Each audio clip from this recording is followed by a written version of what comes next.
एक घर में माँ और बेटी रहा करती थी, जिन्होंने अपने घर में काम करने के लिए एक छोटी सी बच्ची को गोद ले रखा था। माँ और बेटी उससे पूरे दिन भर काम कराती थीं और जरा सी गलती होने पर उसे बहुत मारती थीं, जिससे वह बहुत ज़्यादा दुखी रहती थी। उसे बस यही लगता था कि इससे कब छुटकारा मिलेगा। एक दिन जब वह छोटी बच्ची खाना बना रही थी तो दोनों माँ बेटी ने मिलकर उसे बहुत मारा और कहा कि क्यों री, आज तूने 5 मिनट खाना लेट बनाया है।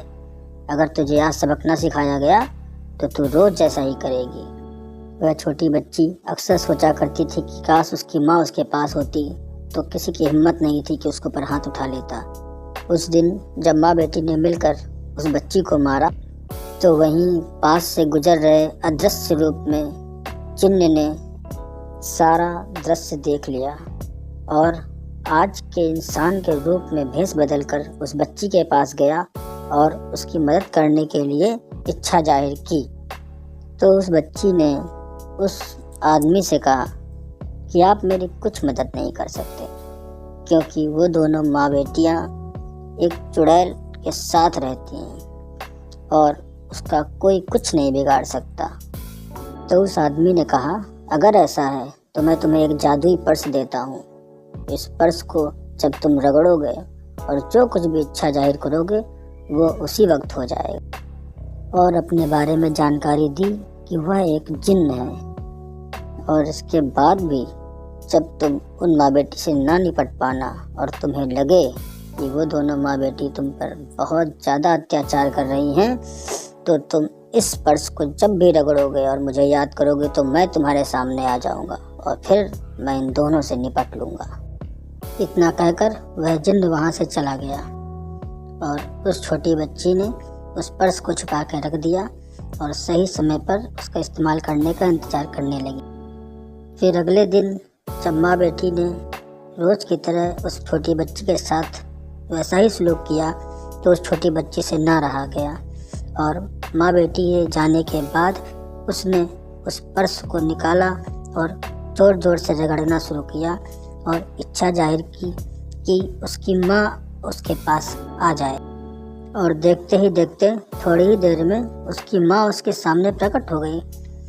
अपनी माँ को सामने देखकर वह बच्ची बहुत खुश हुई और रोते हुए अपने साथ हो रहे सलूक के बारे में उसको सारी जानकारी दी।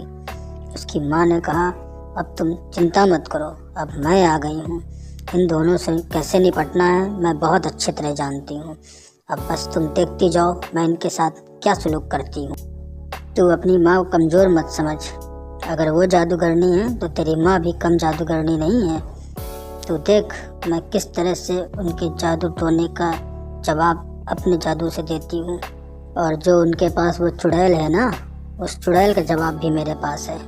इन माँ बेटी से तो मैं अकेले ही निपट लूँगी और उस चुड़ैल के लिए वो जो जिन्न है ना वो बहुत अच्छा है, उसको बुला लिया जाएगा।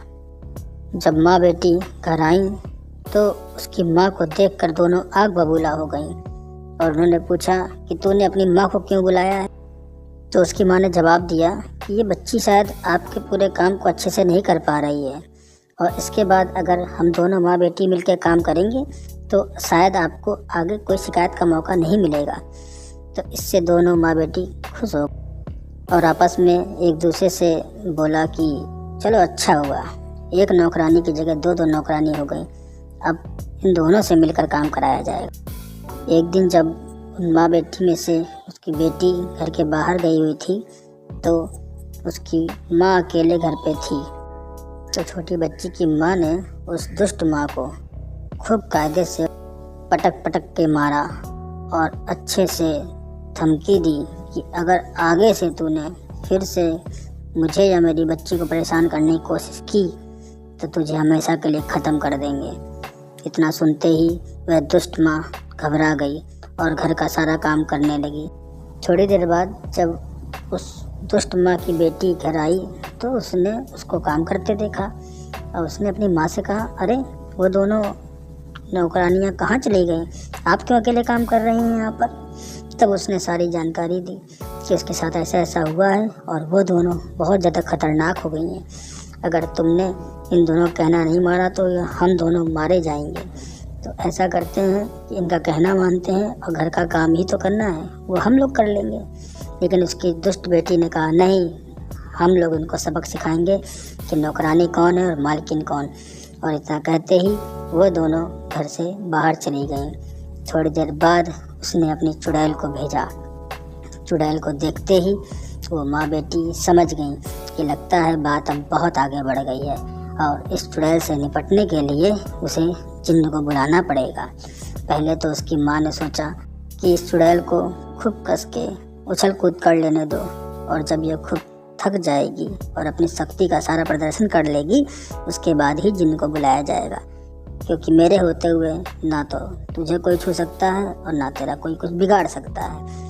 इतना कहने के बाद उसकी बेटी को उसने आदेश दिया कि अब आप जिन्न को बुलाओ। उसने जैसे ही पर्स को रगड़ा वह जिन्न हाजिर हो गया और उसने कहा, हाँ बताओ क्या मामला है। उसके बाद वो माँ बेटियों ने दोनों ने मिलकर उस जिन्न को सब कुछ बता दिया। वो जिन्न बोला, बस इतनी सी बात, ये क्या सोचती है कि जो ये कर सकती है वो कोई नहीं कर सकता। देखो मैं इसको सारी शक्तियों कैसे हंसते हुए जवाब देता हूँ। और रुको, अभी मैं तुझे एक अच्छा सा पाठ पढ़ाता हूँ। और उसने एक बहुत मोटा सा डंडा निकाल के उसके सिर पे वार करना शुरू कर दिया।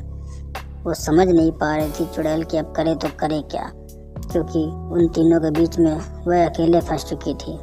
वो मन ही मन उन माँ बेटियों को गाली देने लगी, कहाँ आकर मुझे फंसा दिया, अब मैं अकेले ही मार खाने के लिए हूँ। वो दोनों भी आ जाती तो मेरे ऊपर हो रहे इस हमले को आपस में बराबर बांट लेती तो मुझे इतनी मार तो ना खानी पड़ती। और उसने जिन्न पर वार करने के लिए तलवार निकाला तो जिन्न ने भी बंदूक और तलवार दोनों एक साथ निकाल लिया।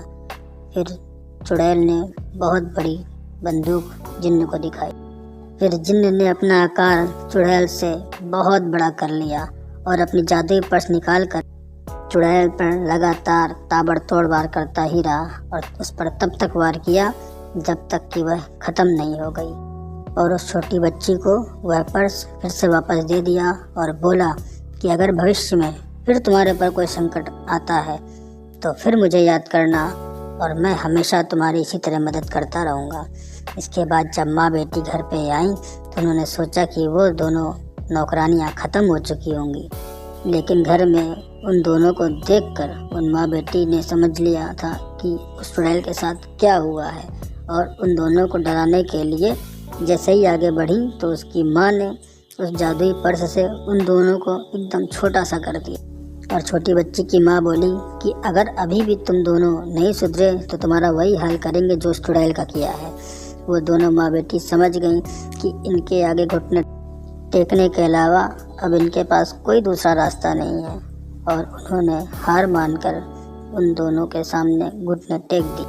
फिर छोटी बच्ची की माँ बोली कि अगर हमारे साथ ही नहीं तुमने कभी भी किसी के साथ इतना अत्याचार किया तो तुम्हारी खैर नहीं। उसके बाद दोनों दुष्ट माँ बेटी ने उनसे फिर से माफ़ी मांगी और उनसे आग्रह किया कि वो उनके साथ ही परिवार की तरह मिलकर